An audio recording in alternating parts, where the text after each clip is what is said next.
Hello there.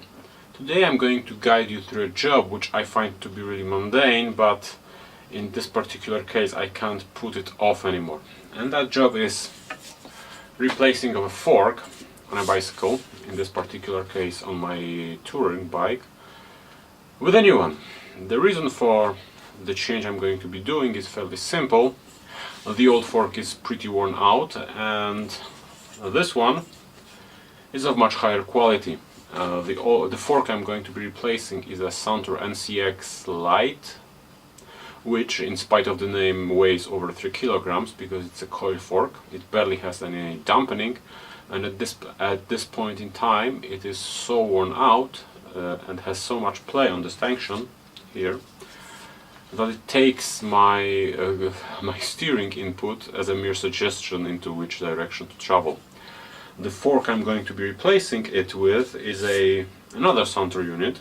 It's a Santoor NCX something, because all 28-inch forks from Santoor share that name, NCX or something like that. It's a SF11 NCX ALO Lite. This fork weighs 1.8 kilograms because it's an air unit, which is something really important to me, because as a bigger rider I often have problems with setting proper sag on a coil fork, and getting springs for a pretty basic Santoor unit is, as you can expect, impossible. So it's an air fork, it has an aluminum steerer, it has a lockout, and it's pretty similar to the fork I'm going to be replacing, it's just much higher quality. So let's get started. Alright, before I do any replacing or any wrenching, let's compare both forks. As you can see, this is the new one, this is the old one. Now this is my touring bike. If you are very eagle-eyed, you will notice that I am using 27.5-inch wheels in an otherwise 700C bicycle, but I just like being capable of using thicker tires, and this bike is something which I often call the wanderer, because I often wander aimlessly for hours, and that's the primary purpose of this bike. Anyway, this is the old fork. It has steel stanchions, I think 30mm or 28mm. This is the new fork. It has aluminum stanchions, 32mm, so this fork is going to be slightly more stiff, slightly more rigid. Stiff, I think, is the better word. You can see that the coating on the stanchions is progressively disappearing from the stanchions. That's because they are steel and they are just oxidized in this black color, and it really gets removed from the stanchions as the fork is being compressed, and that's a common symptom on those really cheap Santoor fork. This one is obviously the anodized, hard anodized with something, with sulfur something which has self-lubricating properties and blah blah blah blah blah. All high quality forks use something like this, so this is obviously a better quality fork. This one is dedicated to disc brakes. This one has bosses for foul brakes, but I already blinded them because I hate foul brakes. This one has aluminum steerer. You can't see here really, but this one has a steel steerer, chromomolybdenum, which is one of the reasons why this fork is so heavy, because it has a steel steerer, steel sanctions, and there is a steel coil spring here. And what I can't really show you is that there is play between the stanchion and the lowers of the fork. So this fork is really worn out. Alright, let's start. Before we start, let's introduce you to the problem. Your fork is obviously attached in some way to the handlebars, because you either have foul brakes or some other type of brake, fixed gear notwithstanding, and you might have an old school speedometer which is attached with a cable. And the difficulty is that if you are using a mechanical brake, you might try to obviously detach it from the frame. However, if you're using a hydraulic brake, that gets complicated because bleeding brakes is, well, it's an unnecessary hurdle really. So, before you start unscrewing the top cap and the headset and the stem, you have to start by removing the wheel, obviously, and detaching everything from the fork that's attached to it. That will invariably get pulled with the fork down when you're going to be detaching it from the frame. So in my case I have to cut the cable ties here and remove the brake hose, or the brake housing really, because that's a mechanical brake, and the speedometer sensor. And be aware that you might cut something you don't want to, so make sure that you're just cutting cable ties, not something else. This is especially annoying if you have something on a cable, such as a light or a hub dynamo or something like that. So cutting that might be expensive, because those specialized bicycle fittings, I have to do this here, I have to do it here. Those specialized bicycle fittings tend to get expensive and annoying to replace. So I am now undoing the brake, the caliper from the lower stanchions of the fork.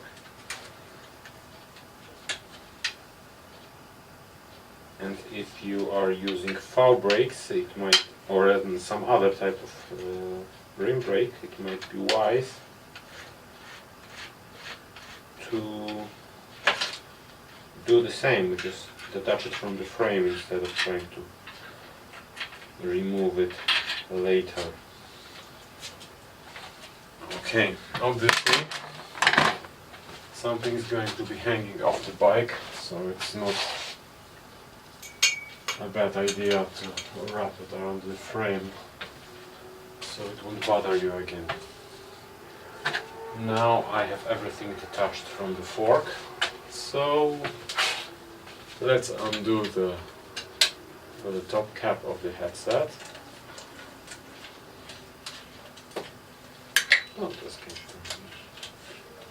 The top cap from the headset. This will allow the fork to slide down. And now let's loosen the clamp bolts on the stem. Once this is done, you can expect your fork to simply fall down, unless of course, if you're doing this on an older type of bicycle, you might have a threaded headset. Don't do this to me. You might have a threaded headset, which there is going to be a massive screw, two actually, on somewhere around here. So you'll have to undo them after you take out the stem, and the stem is then taken out by unscrewing this bolt and just pulling it away. This is obviously a threadless headset, so I don't have this problem really. And once you start making it loose, it is wise to hold your fork like this, because on some bicycles it will simply fall down. And if you are in a position where you want to sell that fork, then it hitting the ground might drastically reduce its resale value, essentially to zero, because it just may break. So don't do that. Okay. Now, important thing. This is a headset with a integrated bearing here. It's a rather low quality because nothing falls out. Because if you have a headset which has a very old type of bearings, then what's gonna fall out of here is the bearing bolts and the retainer. And if you have a higher quality headset, what might fall down is the bearing itself. So it might be a good reason to pay attention what happens here when you take out the fork. Although you can also expect the bearing or the bolts and the retainer to be on the crown race. Alright, so that's what I was warning you against. Thankfully it's a garbage fork, so no harm here. There are always going to be some parts of the headset on the upper part here, so make sure that you take them out as well when you're removing the parts. Alright, I can take the bike from my hanger here because it's not going to be necessary at this point, because now we are going to be bothered with a very annoying job, which is removal of the crown race. Alright, I took out the mudguard and now we are faced with the most annoying part of the entire job, which is removal of the crown race. This is the part here, and it is forced upon the steerer and you install the fork. At least it should be. Traditionally it always was. However, there are three situations you might find yourself here, which are good, bad and very bad. The good part is that if you have a higher quality headset, they often come with a crown race that is cut in the middle. That is possible to do because on the higher end headset you have cartridge bearings, so this isn't really a race. This is just a ring that centers the bearing on the steerer, so it doesn't need to be continuous around the steerer. However, some higher quality headset actually still have a continuous ring around the steerer, because why not? Some people like it like that. And if you have a traditional headset, it's actually going to be a race where balls of the bearing are going to be rolling on it, so you can't cut it really. Anyway, I am in the middle position because my headset is integrated, so this is just a centering ring. However, it is tightly mounted around the steerer, so I have to do rather unpretty job here, because I have to wiggle the crown race from the steerer, from the crown, by using these lips here, these openings here where you enter a flathead screwdriver and you just force it out of there. And the problem is here that if you have a higher quality equipment, such as one with a carbon steerer, and someone did something so silly as in installing this kind of crown race there, then you might be looking at a situation which simply can't remove it, because you will invariably scuff the steerer, which might damage it, which is essentially, you have to consider it now to be compromised and you can't trust it anymore. Alternatively, you just might go to a proper bike shop and just buy a new crown race and leave the old one on the fork and just don't care at all. Some shops actually sell them, and if you have a headset with cartridge bearings, then those bearings are standardized, so the crown race might be used from a different headset. Or if you have a really good headset, such as Cane Creek or Chris King, or even the better quality Chinese ones, which are branded by something you can trust, then they often sell you the parts of the headset. But thankfully I managed to pull it out without much use of violence, because this job might turn really bloody if the crown race is really tightly on the steerer, or it was installed for such a long time that it fused itself to it, then it's just easier to leave it on the fork and buy a new one, because why bother? However, I was lucky, so this is my crown race. Now I have to clean it with a little bit of a steel wool and install it on the new fork. Here we go. This is my crown race, this is my steel wool, and I want to have it nice and shiny. And considering that I can do it, I think I'm going to use the get out of jail for free card, and I'm going to simply cut the steerer so I can just slide it on the steerer on the new fork, cut the crown race, so I can just install it by sliding on the steerer, because why bother with hammering stuff in when you don't have to.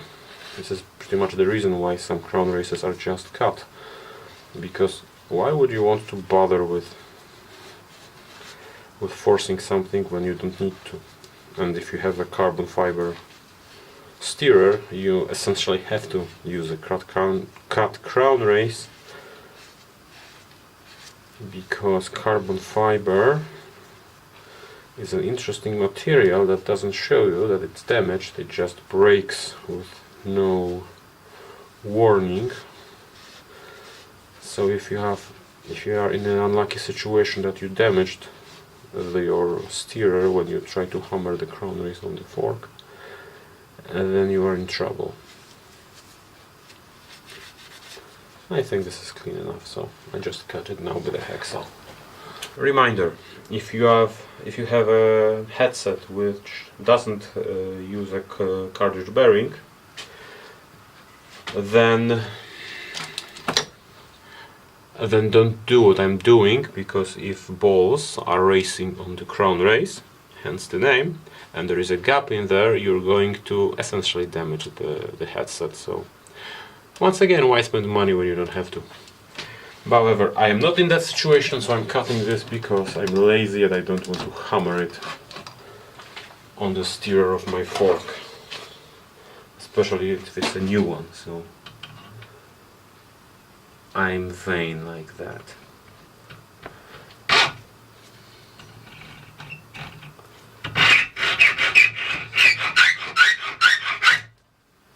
I think I'm going to spare you the noise. Alright, this is my crown race which I just cut, and let me show you why is it easier to mount it on a fork. Because in an old school method of doing things, I would need to use some sort of a piece of wood and then using a mallet or a hammer just force it on the steerer, or use a specialized tool to do it. However, because I don't have anything running on it, it's just a centering ring, because that's the type of headset I'm using, I can just do that. That saves me quite a bit of work, if you can imagine. Now, since this is now complete, there is another problem here, and these forks are identical when it comes to axle to crown. There you go.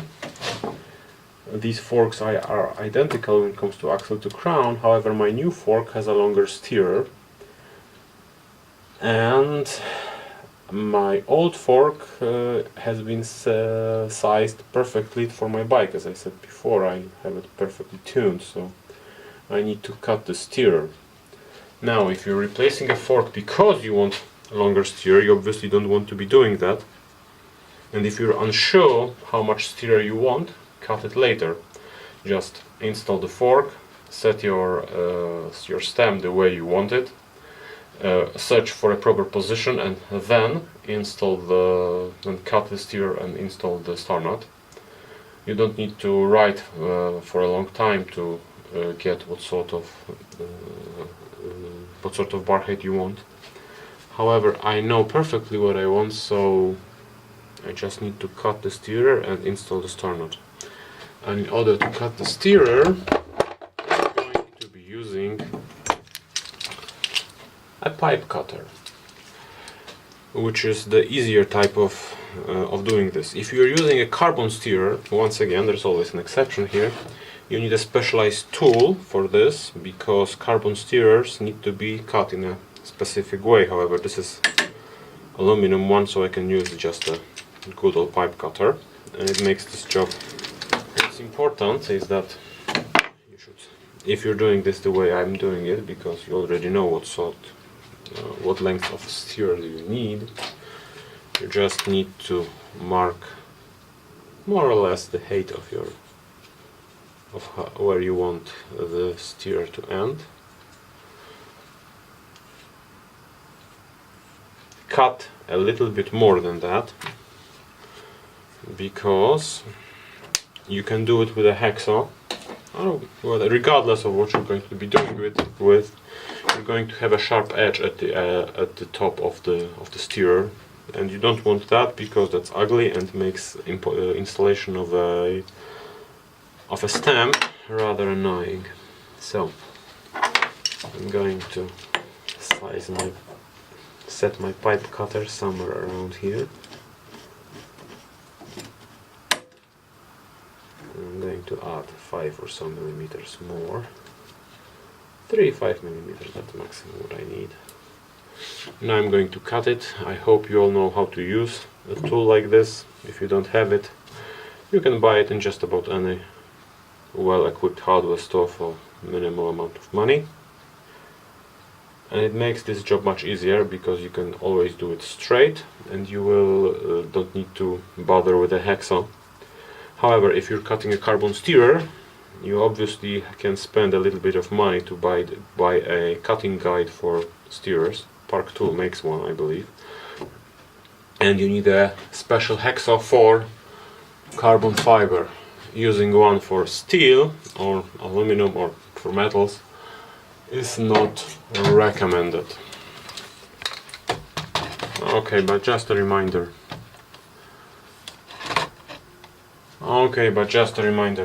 The best way to cut it is to install the fork in a vise in some piece of a cloth, so you won't scuff the steerer. Why add a stress riser to something that's already stressed?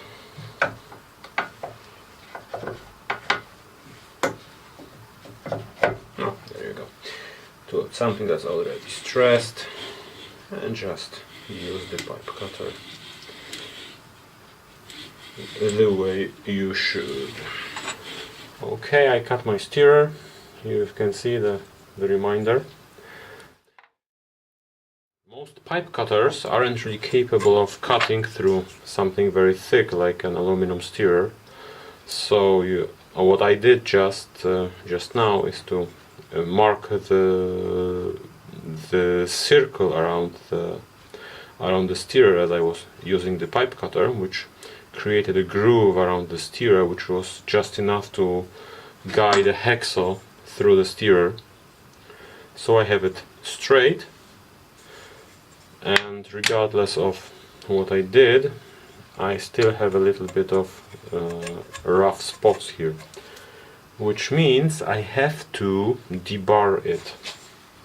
Otherwise, the slip here will prevent you from mounting a headset on your fork. The stem on your fork, or make it much more annoying to do. So once again, steel wool, the thicker the better. This will take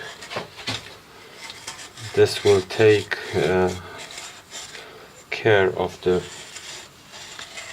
major problem. However, if you want to do it really well, you have to use this tool over there. This is a face grinder, this is a belt grinder, and unless you don't have this tool, it is recommended to use this one, because you can perfectly align your steerer here so it's flat, and you can remove the lip around it using a belt sander, which is a better solution. If you don't have this tool, it is best to use, well, steel wool, which I have somewhere around here, but I just lost it from my eyesight because I'm that professional, or sanding paper, like this one. However, I'm going to use my grinder because I have one.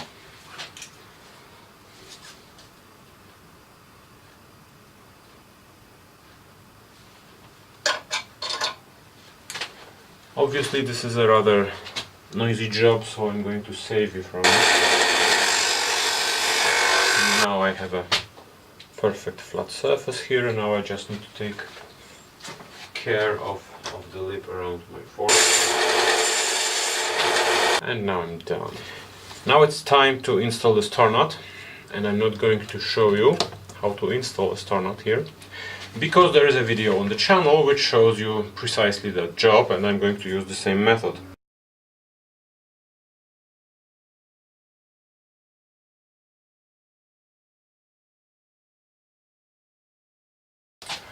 Alright, I have my star nut in, the bicycle is ready for installation of the fork, so now it's time to install the from the fork to the head tube. Make sure that all the parts that might have fallen are back in, either here or here, doesn't really matter. And just install the fork inside. Now hold it here because you have to install the upper crown race. No, it's not really a race. The upper centering ring of the headset here. And if you stop holding it, it will obviously fall down, and that would be bad. Obviously.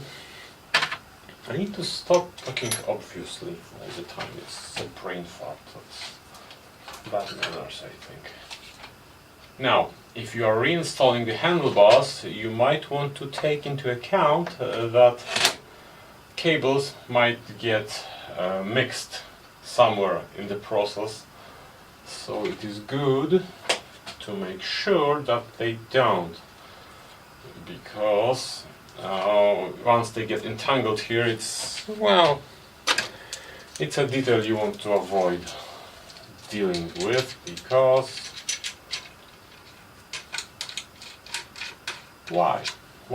okay, I have installed the top cap of the steerer of the headset, so now I can let everything go because it's going to be held by the top cap in either case.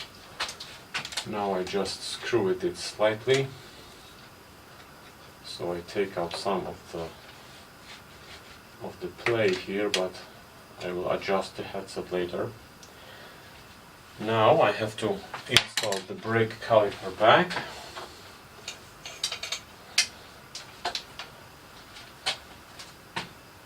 And if you are using any other brake, now it's the time to do it, to install it back. Right? Okay. And once this is done, all that's left is to install the wheel, hold everything with a zip tie, and in my case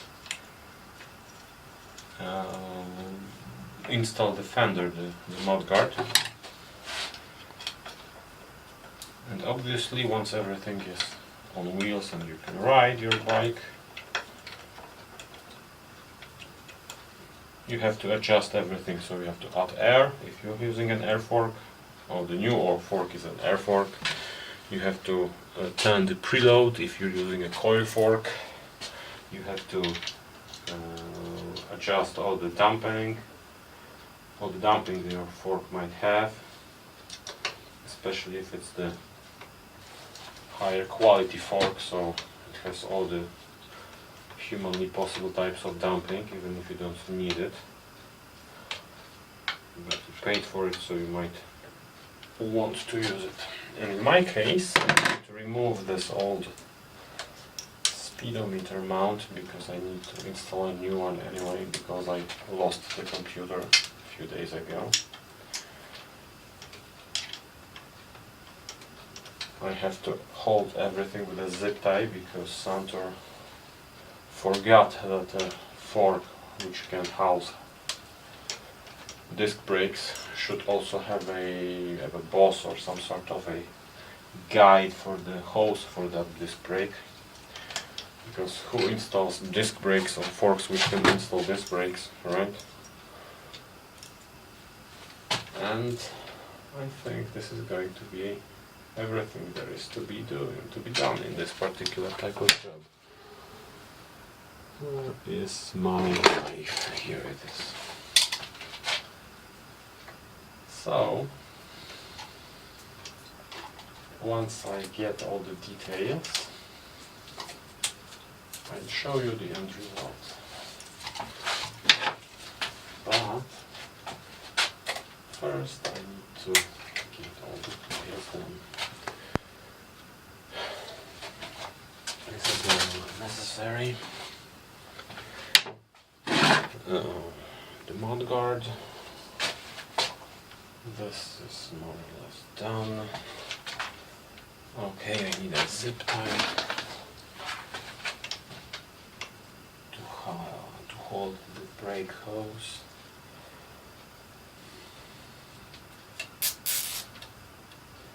Obviously, there are nicer solutions to this problem, but they also require more effort.